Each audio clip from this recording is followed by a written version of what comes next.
বর্তমান পরিস্থিতি অনুযায়ী দুবাইয়ে ড্রোন হামলার পরে আপনারা বাংলাদেশ থেকে বা পৃথিবীর যে কোনো দেশ থেকে আসেন না কেন, আপনাদেরকে রাইট নাও এখন নতুন করে অ্যাপ্লাই করে আসা উচিত। আপনারা এসে কি জব পাবেন? দেখেন, এখন এখানে প্রচুর পরিমাণে জব চলে যাচ্ছে, মানুষকে জব থেকে স্যাক করা হচ্ছে। আজকের এই ভিডিওতে এই বিষয়গুলো আপনাদেরকে বলবো, তো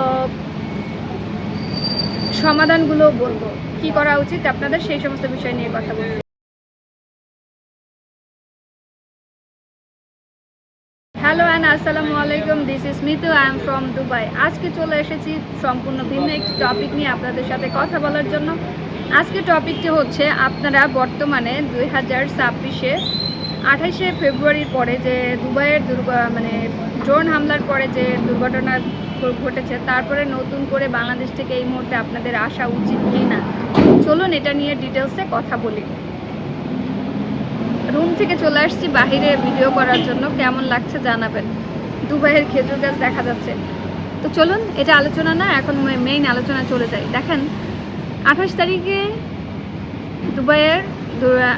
দুবাই হামলার ঘটনার পরে যেহেতু প্রচুর পরিমাণে এখানে এয়ারপোর্ট বা অন্যান্য সেক্টরে ড্রোন ফেলা হয়েছে, এখানে স্বাভাবিকভাবে অনেক কাজকর্ম কমে গেছে। আমি এই ভিডিওটা সাথে সাথে আপলোড করিনি, ভেবেছি ঈদের পরে আপলোড করবো। এই ভিডিওটা ঈদের পরে আপলোড করব, কারণ এখানকার পরিস্থিতি বিবেচনা করে। এখন দেখেন, দুবাইকে আমরা কীভাবে চিনি। প্রথম কথা, দুবাই মানে ট্যুরিস্ট কান্ট্রি। যেমন আমি 24 সালে দুবাইতে ট্যুরিস্ট হিসেবে এসেছি। দুবাইতে আমি যখন 24 সালে ট্যুরিস্ট হিসেবে আসি, তো ট্যুরিস্ট হিসেবে আসার চোখ দিয়ে দুবাইকে দেখা আর এখন যে রেসিডেন্স হিসেবে আমি আসছি, এর মধ্যে হচ্ছে অনেকটা তফাৎ থাকে। জানি না নয়েজ কেমন আসতেছে। সো এটার মধ্যে অনেকটা তফাৎ। রেসিডেন্স হিসেবে দুবাই খুবই কনজাস্টেড জীবন, আর ট্যুরিস্ট হিসেবে একটা ভালো। সো দুবাইতে প্রচুর পরিমাণে ট্যুরিস্ট আসে এবং ইনভেস্টাররা আসে। দুবাইয়ের যে আমি আপনাদেরকে দেখাই, আমার পিছনেই দেখেন এই যে বিল্ডিংগুলো, এগুলো সব ইন্টারন্যাশনাল হোটেল, এগুলো সব ইন্টারন্যাশনাল কোম্পানি, হোটেল কোম্পানিগুলো। এই বড় বড় বিল্ডিংগুলো কারা করেছে? এগুলো করেছে ইনভেস্টররা। সব দুর্ঘটনার পরে ইনভেস্টররা চলে গেছে, বড় বড় বিগ ইনভেস্টররা এখান থেকে চলে গেছে। কেউ হয়তো নিউজে দেখেছেন। ঠিক তেমনি দুবাইয়ে যখন ট্যুরিস্ট আসে একটা কান্ট্রি থেকে, লাইক আমরাই ট্যুরিস্ট হিসাবে যখন আসবো, এখানে ফার্স্ট ইনকাম কী হয়? ভিসা ইনকাম, কান্ট্রি অ্যাম্বাসি থেকে ভিসা ইনকাম পায়। তারপর হচ্ছে প্লেনের ইনকাম হয়, এয়ারপোর্টের ইনকাম হয়। এয়ারপোর্ট থেকে ধরেন ট্যাক্সি বা গ্রাব বা মানুষ যেভাবে আসুক, মেট্রো রেল, এখানে ইনকাম হয়। তার মানে এই প্রত্যেকটা সেক্টরে মানুষ কিন্তু জড়িত আছে। তারপর হোটেলগুলোতে দুবাই এত এত এত এত 5 স্টার হোটেল, 7 স্টার হোটেল, যে আল আরাব, তারপরে হচ্ছে যে 7 স্টার হোটেলগুলো, JW ম্যারিয়ট, এই হোটেলগুলো কিভাবে চলে? ট্যুরিস্টের পয়সায় চলে, রাইট? আমি তো রেসিডেন্ট হিসেবে হোটেলে গিয়ে থাকি না, কারণ আমার জন্য খরচ অনেক। এরপরে আপনার এই যে একটা হোটেলে যে এতটা পরিমাণে লোক লাগতো, এই যে যারা আমরা দুবাইয়ে, আমি বলে দিই, যেমন আমি হচ্ছে দুবাইয়ে আছে high professional visa. High professional visa means এদেরকে সাধারণত ক্যাজুয়াল ওয়ার্কের মধ্যে ধরে। অর্থাৎ আপনি কোনো কোম্পানির সাথে নিজের স্বেচ্ছায় এনওসি নিয়ে কাজ করবেন। তার মানে আপনার কাজটা কিন্তু পার্মানেন্ট না, আপনি মন চাইলে জব করতে পারেন, ছেড়ে দিতে পারেন। এই যে হোটেলে যারা ক্যাজুয়াল এমপ্লয়ি ছিল, হোটেল সেক্টরে, ইঞ্জিনিয়ারিং সেক্টরে, বিভিন্ন কর্পোরেট সেক্টরে, এখন এদের কি হয়েছে? বিভিন্ন জায়গা থেকে জবগুলো চলে গেছে বলতে এই ঘটনার পরে হচ্ছে অনেককে স্যাক করা হয়েছে। আমার একজন কলিগ আছে, উনি হচ্ছে ভিডিও জার্নালিস্ট বাংলাদেশ থেকে। সো কলিগ না, একটা ভাই আর কি। ওনার কোম্পানিতে বললো যে ওনার চেয়ে যিনি ভালো কাজ পারতেন, ইন্ডিয়ান, ওনাকে স্যাক করা হয়েছে। মানে স্যালারি যার বেশি, তাকে হচ্ছে স্যাক করা হয়েছে। বলে আমার পজিশনে 3 জন লোক ছিল, এখন আমি যেহেতু চালিয়ে নিতে পারতেছি, আমার স্যালারি কম, আমাকে রেখেছে। তো ঠিক তেমনি প্রত্যেকটা সেক্টরে এভাবে কাজ কমে গেছে। লেবার সেক্টর বলেন, যে সমস্ত লেবারের যারা কাজ করতো, হোটেল, রেস্টুরেন্ট, কনস্ট্রাকশন সাইট, তারপর ডাইডক সাইট, পোর্টে, ডক সাইটে, এই সমস্ত জায়গায় অনেক লেবার পিপলরা এখন ঘোরাঘুরি করতেছে। বিশেষ করে সাতোয়াতে দেখা যায় যে পার্ট টাইমাররা যারা লেবার, তারপরে জেরাতে, এদের কাজ নাই। যাদের কাজ আছে দুবাইতে এখন বর্তমানে কারা আছে? যাদের টুকটাক চাকরি বাদা আছে, যারা একেবারে যেতে না পারছে, তারা আছে।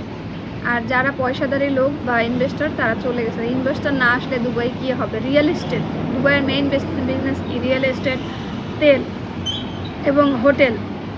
রিয়েল এস্টেটে এখন কি পরিমাণে একটা মানে ধস চলছে, কারণ একটা মিলিয়ন কয়েক মিলিয়ন দিয়ে বিল্ডিং কিনতেছে কারা? ইনভেস্টররা। সো ইনভেস্টর যদি না আসতে পারে এই দেশে তাহলে কে কিনবে? তো প্রত্যেকটা সেক্টরের সাথেই প্রত্যেকটা কাজের সাথেই কোনো মানুষ জড়িত। তার মানে আপনি ধরেন আপনার একটা হোটেল ব্যবসা, তো আপনি একা চালাতে পারবেন না, সেখানে মিনিমাম 3-4টা শ্রমিক দিয়ে আপনার চালাতে হবে। ঠিক তেমনি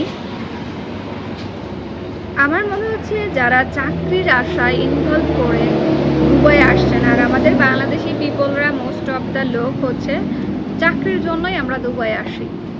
সো এখানে এসে নতুন করে আপনার জন্য চাকরি ম্যানেজ করা টাফ হয়ে যাবে। আর আপনি মনে করেন যে আপনার ফ্যামিলি বিজনেস আছে, আত্মীয় স্বজন আছে, তার বিজনেস প্রতিষ্ঠানে আপনাকে নিয়ে আসতেছে, তাহলে ওকে, হ্যাঁ, যে আপনি এখান থেকে কালকে থেকে ল্যান্ড করে পরশু দিন থেকে কাজ করতে পারবেন, মিনিমাম হলেও একটা স্যালারি পাবেন, সেটা ওকে। কিন্তু আপনাকে যদি এনওসি নিয়ে নিজের মতো করে কাজ করতে হয়, সেটা আলাদা ব্যাপার। এখন বলি যারা ব্যবসায়িক প্ল্যানে আছেন, যেমন আমি হচ্ছে ডিসিশন নিয়েছিলাম যে আমি এক শোরুম ভিজিট করেছিলাম 3টা।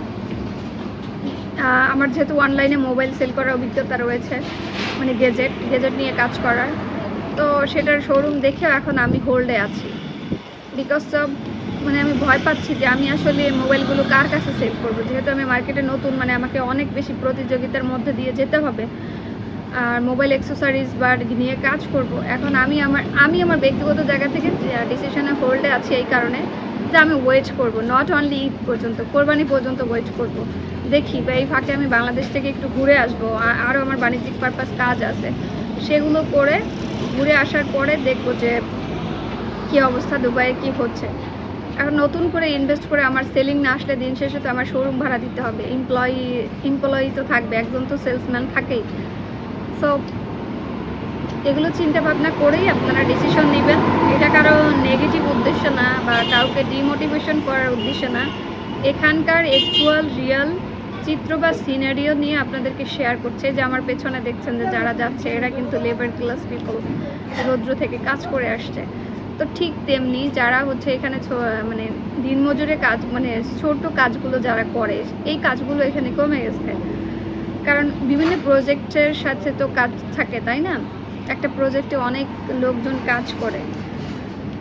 তা এখন যেমন দুবাইয়ের পণ্যদ্রব্যের দাম অনেক বেশি, যেহেতু পোর্ট বন্ধ আছে, ঠিক আপনাদের ব্যবসা বাণিজ্যের চিন্তা ভাবনাগুলো রাখে। হ্যাঁ, আপনার কাছে টাকা আছে, গুছিয়ে রাখেন, হাতে রাখেন, খরচ করার দরকার নেই, আপাতত রেখে দেন, ব্যাংকে রেখে দেন, এখানকার পরিস্থিতি দেখেন।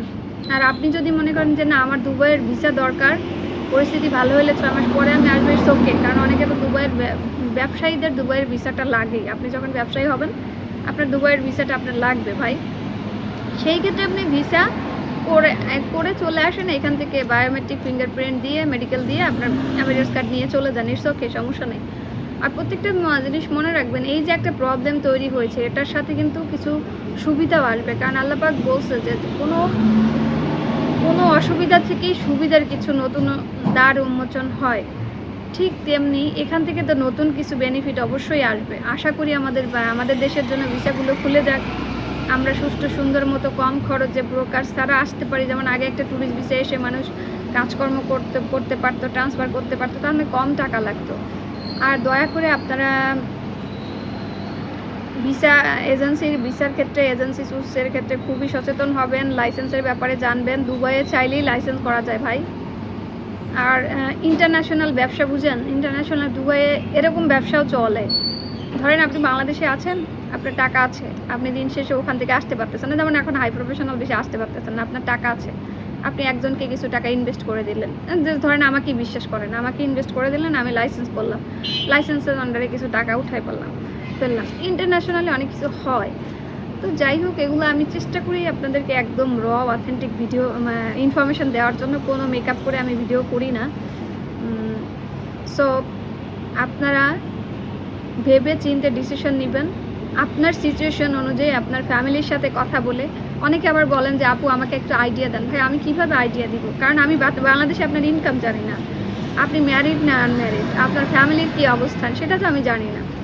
সো এগুলো না জেনে তো আমি আপনাকে একটা ডিসিশন বা আইডিয়া দিতে, আমি আপনাকে কিছু ক্লু টিপস শেয়ার করতে পারি, সেটা অনুযায়ী আপনার জীবনযাত্রার মান অনুযায়ী আপনার ফ্যামিলি অনুযায়ী আপনি ডিসিশন নিতে পারেন আপনি মুভ করবেন কি করবেন না। আমি তো আপু তো সব কিছু বলতে পারবে না। আর যাদের বাংলাদেশে 40-45 হাজার টাকা ইনকাম আছে, ভাই শান্তিতে দেশে থাকেন, বিদেশে আসার দরকার নাই। যেমন আমি এসে আমার হচ্ছে যে আমি পড়াশোনা করেছি, আমি এসে এখন চাচ্ছি বিজনেস করার জন্য, কিন্তু বাংলাদেশে আমার এই রকমের ইনকাম ছিল। এখন এই জন্য আমার ফ্যামিলি আমাকে কথা শোনায়, আর আমিও চাই আপনারা শান্তিতে দেশে থাকেন। আর ব্যবসায়িক যদি কোনো হেল্প লাগে, ব্যবসা যদি করতে চান, ভাই ব্যবসা করলে আপনাকে দুবাই আসতে হবে না। আপনি চাইলে ব্যবসা আমার সাথে বাংলাদেশে বসেই করতে পারবেন। ব্যবসার জন্য প্রথমত টাকার দরকার, টাকা। পার্টনারশিপেও তো ব্যবসা করা যায় বিশ্বস্ত পার্টনার নিয়ে। ব্যবসায়িক মেন্টালিটি নিয়ে দেশের মধ্যেও আমাদের দেশে অনেক কিছু করা যায়, কিন্তু আমাদের দেশে বেকারত্বতা দূরীকরণের জন্য সঠিক যে গাইডলাইন সেটা নাই। মানুষ এখন কিছু করছে ইউটিউবে ইনফরমেশন দিয়েই ট্রেনিংয়ে চলে যাচ্ছে, ট্রেনিং কোর্স মানে করতেছে। এখন এটারও কিছু কারণ আছে, যেমন মনে করেন আমি আপনাদের এত ব্যবসায়িক ইনফরমেশন দিচ্ছি, বাংলাদেশ থেকে আপনি তো শারজাতে আইসা ব্যবসা করতে পারবেন না, দেরাতে একটা আইসা সব নিতে পারবেন না, কারণ আমি নিতে পারবো। আমি 3 মাস যাবত আসছি।